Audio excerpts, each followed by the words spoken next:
Pirmdiena, 2026. gads, 10 no rīta. Savienotās valstis ievieš jūras blokādi pret Irānu. No tā brīža neviens kuģis neienāk un neiziet no nevienas Irānas ostas. Neviens. Tā nav draudu izteikšana, tā nav sankcija uz papīra. Tie ir kara kuģi, kas izvietoti Hormuza šauruma ieejā.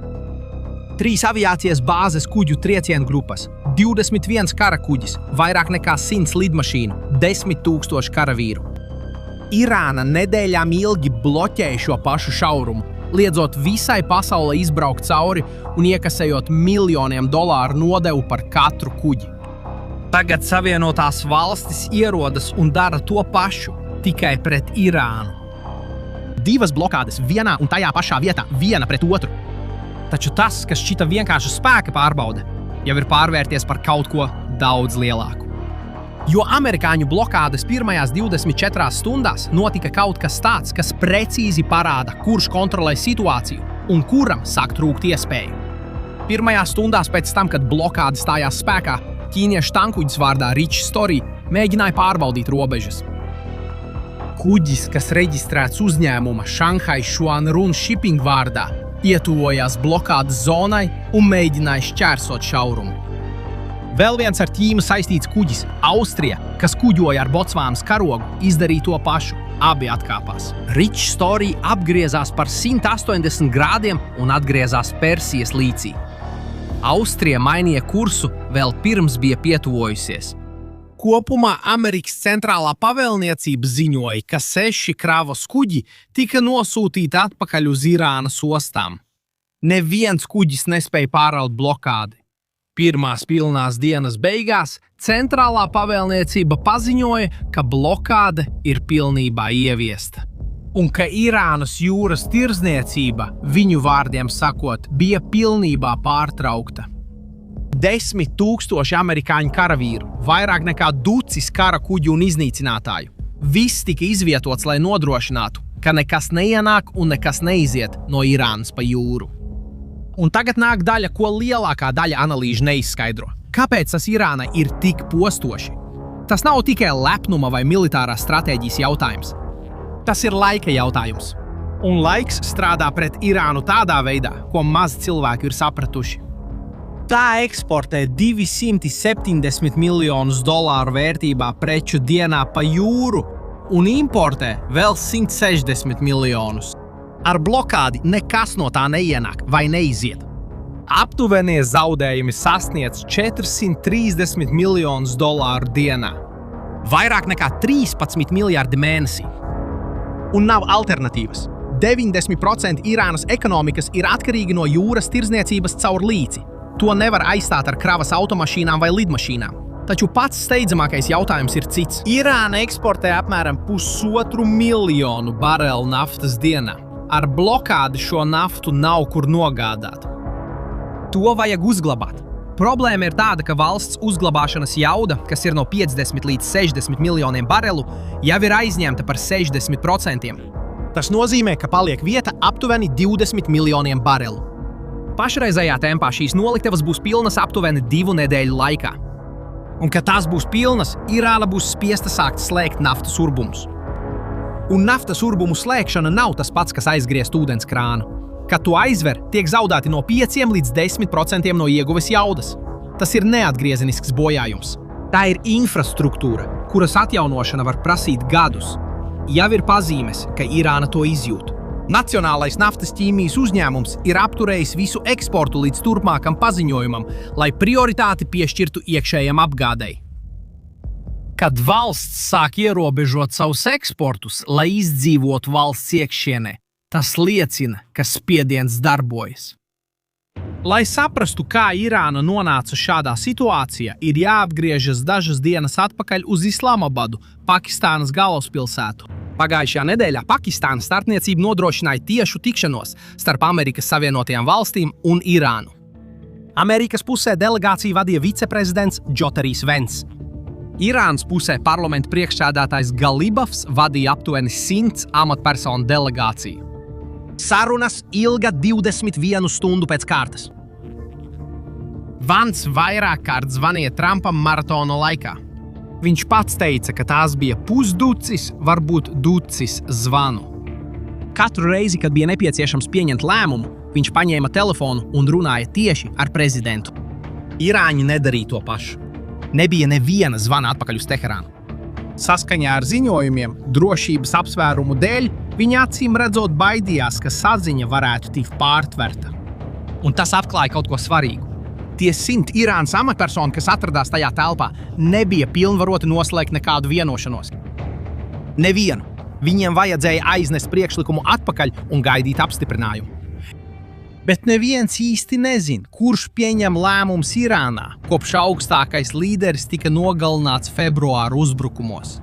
No vienas puses viceprezidents ar tiešu sakaru ar pasaulē varenāko prezidentu, no otras puses 100 cilvēku delegācija, kas nevarēja pieņemt nevienu lēmumu. Šī asimetrija pie sarunu galda pasaka vairāk par Irānas stāvokli nekā jebkurš ekonomisks rādītājs. Savienotās valstis izvirzīja 6 prasības. Urāna bagātināšanas pārtraukšana, kodola objektu demontāža, bagātinātā materiāla atdošana, pilnīga šauruma atvēršana bez nodevām, reģionālais miers ar sabiedrotajiem un finansējuma pārtraukšana tādām grupām kā Hezbollah un Huti. Irāna uz visu to paskatījās un nepieņēma. Viņi uzskatīja, ka Hormuza šauruma kontrole dod iespēju prasīt vairāk. Irāna uzskatīja, ka atrodas spēka pozīcijā. Nākamajā dienā Trumps paziņoja par jūras blokādi. Un šeit parādās detaļa, kuru jau apspriedām iepriekšējā video. Bet ir vērts to ātri atkārtot, jo tas maina visu. Irāna nevar atkal atvērt Hormuza šaurumu, pat ja tā to vēlētos. Mīnas, kas tika izkaisīts Hormuza šaurumā, tika izvietotas bez kartēšanas, bez reģistrācijas. Un Irāna vairs nevar izsekot lielai daļai no tām.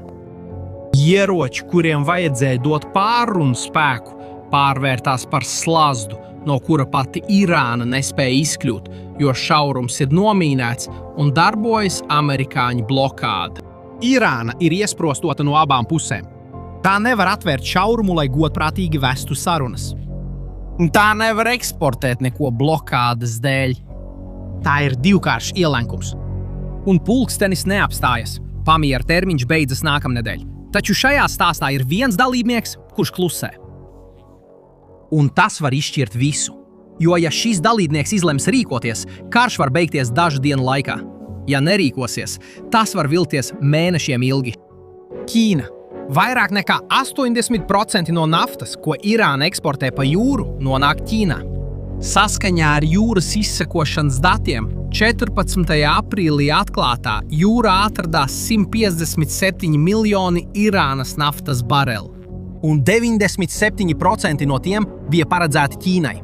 Un šeit parādās detaļa, ko zina maz cilvēku. Ķīnas muitas oficiālie dati rāda, ka kopš 2022. gada no Irānas nav reģistrēts neviens imports. Neviena. Taču Ķīnas naftas imports no Malaizijas sasniedza 1,3 miljonus barelu dienā 2025. gadā. Tas ir vairāk nekā divkāršs Malaizijas kopējās ražošanas apjoms. Citiem vārdiem sakot, Ķīna jau gadiem ilgi pērk Irānas naftu. Tikai tā tiek maskēta kā malaiziešu nafta. Kuģi ar viltotām karogiem, viltotiem transponderiem un kravas pārvietošanu atklātā jūrā. Vesela ēnu flote izveidota, lai apietu sankcijas. Un tieši viens no šīs ēnu flotes kuģiem, Rišs Starīs, mēģināja pārbaudīt amerikāņu blokādi un atkāpās. Ķīna pārbauda robežas, bet nav gatava tieši konfrontēt 21 amerikāņu karakuģi. Pekina nosauca blokādi par bīstamu un bezatbildīgu rīcību. Taču praksē tā neko nedarīja, lai tieši konfrontētu Savienotās valstis. Patiesība ir tāda, ka Ķīna ir iestrēgusi sarežģītā situācijā. Tā ir Irānas lielākā tirdzniecības partnere, taču tai ir izmisīgi nepieciešams, lai šaurums tiktu atvērts no jauna. Tā arī ir atkarīga no Hormuza šauruma, lai saņemtu naftu no Saudārābijas, Irākas un Emirātiem. Kopumā aptuveni puse no visas Ķīnas importētās naftas iziet caur šo šaurumu. Ķīnai ir stratēģiskās rezerves 1,3 miljardu barelu apmērā, kas pietiktu aptuveni 120 dienām. Tā spēja izdzīvot bez Irānas naftas. Jautājums ir, vai tā to vēlas? Tikmēr 21 karakuģis A ir iestrēdzis konfliktā. Dienas. dienas. Piekļuvi savam lētākajam piegādātājam. Un pamiera laiks tuvojas beigām. Un tieši uz to Amerikas Savienotās valstis liek cerības. Likme ir tāda, ka Ķīna izmantos savu ietekmi kā vienīgais nozīmīgais Irānas pircējs, lai izdarītu spiedienu uz Teherānu pieņemt vienošanos. Irāna var ignorēt amerikāņu draudus, bet kad tās vienīgais klients piezvana un saka: "Pieņem nosacījumus, pirms pamiera termiņš beidzas", kļūst grūti pateikt nē. Tagad Irānai vēl ir kārts, ko tā nav izspēlējusi. Huti, bruņotā grupa Jemenā, ko atbalsta Irāna, kontrolē stratēģisku pozīciju Bab al-Mandeba šaurumā, kas ir ieeja Sarkanajā jūrā. Ja Hormuza ir šaurā vieta vienā Arābijas pussalas pusē, tad Bab al-Mandeba ir šaurā vieta otrā pusē. Huti jau ir pierādījuši, ka spēja radīt postījumus. Iepriekšējās Sarkanās jūras krīzes laikā viņi uzbruka 178 kuģiem, nogremdēja 4 un nogalināja 9 jūrniekus. Kāds Jemenas militārais amatpersona paziņoja, ka Bab al-Mandeba šauruma slēgšana amerikāņu un izrēliešu kuģiem ir viena no iespējām. Un šīs drauds pēdējās stundās ir kļuvis vēl reālāks. Revolucionārās gvardes komandieris paziņoja, ka ja blokāde turpināsies, nekāda eksporta vai importa kustība Persijas līča, Omānas jūras un Sarkanās jūras reģionā vairs nenotiks. Citiem vārdiem sakot, ja amerikāņi nosmacēs Irānu, Irāna sola savukārt nosmacēt visu pasauli. Ja tas notiks, pasaule piedzīvos dubultu krīzi. Abi Arābijas pussalas gali būs bloķēti vienlaicīgi. Saūda Arābija, kas novirzīja daļu naftas uz Sarkanās jūras pusi, tieši lai izvairītos no Hormuza, zaudētu arī šo alternatīvu. Līdz šim hutieši nav uzbrukuši kuģiem kopš šī kara sākuma. Visvairāk pieņemtā teorija analītiķu vidū ir tāda, ka Irāna šo kārti patur kā pēdējo līdzekli, lai izmantotu to īstajā brīdī. Taču ar katru dienu šis pēdējais līdzeklis kļūst arvien tuvāks. Tātad, kur mēs atrodamies šobrīd? Saskaņā ar Bloomberg teikto, Amerikas Savienotās valstis un Irāna apsver iespēju pagarināt pamieru par 2 nedēļām, lai iegūtu vairāk laika sarunām. Trumps intervijā Fox Business sacīja, ka karš ir ļoti tuvu beigām un ka Irāna izmisīgi vēlas noslēgt vienošanos. No Irānas puses tonis ir atšķirīgs. Irānas parlamenta deputāts to nosauc par blefu un sacīja, ka Irāna var atklāt kārtis, kuras vēl nav izmantojusi. Galibafs atgriezās Teherānā un tieši sacīja Trumpam: "Ja jūs cīnīsieties, mēs cīnīsimies." Cits parlamenta drošības komisijas loceklis sacīja, ka nebūtu iespējams pieņemt pat vienu no 15 amerikāņu prasību punktiem. Tikmēr Startautiskais valūtas fonds samazināja pasaules izaugsmes prognozi līdz 3,1%. Pasaule virzās uz nelabvēlīgu scenāriju, naftas cenai sasniedzot $100 par bareli. Koalīcija, kuru vada apvienotā karaliste un kurā piedalās vairāk nekā 40 valstis, jau veidojas, lai atkal atvērtu Hormuza šaurumu. Francija ir paziņojusi par plāniem veidot daudzvalstu misiju, un Donalds Trumps un Xi Jinpings nākamajā mēnesī tiksies Pekinā, kas rada milzīgu spiedienu uz Ķīnu, lai līdz tam būtu kāds rezultāts.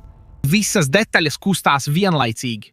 Šīs visas stāsta paradoks ir šāds. Irāna vēlējās izmantot Hormuza šaurumu kā savu lielāko ieroci.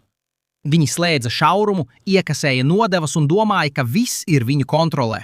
Taču darot to, viņi radīja situāciju, kurā visai pasaulē tagad ir iemesls neatgriezeniski atņemt šo kontroli no viņu rokām. Naftas krātuves piepildās. Naftas urbumi jebkurā brīdī var sākt slēgties. Ķīnas ēnu flote atkāpjas. Revolucionārā gvarde draud paplašināt darbību uz Sarkanās jūras reģionu. Un pamieram draud sabrukums. Varbūt šī ir pati senākā ģeopolitikas mācība. Kad liec visu uz vienu kārti, labāk pārliecinies, ka neviens nevar apgāzt galdu. Tagad gribu zināt, ko tu domā? Tavā skatījumā, vai Irāna piekāpsies un pieņems vienošanos? Vai arī viņi palielinās likmi? Atstāj komentāros, gribu zināt, ko jūs domājat. Un ja šis video tev palīdzēja saprast, kas notiek, padalies ar kādu, kam arī tas jāzina. Un ja tu vēl neesi abonējis kanālu, abonē un ieslēdz zvaniņu, lai nepalaistu garām jaunumus, jo šī situācija mainās ātri, un mēs turpināsim to cieši uzraudzīt. Paldies, ka skatījies! Tiekamies nākamajā reizē!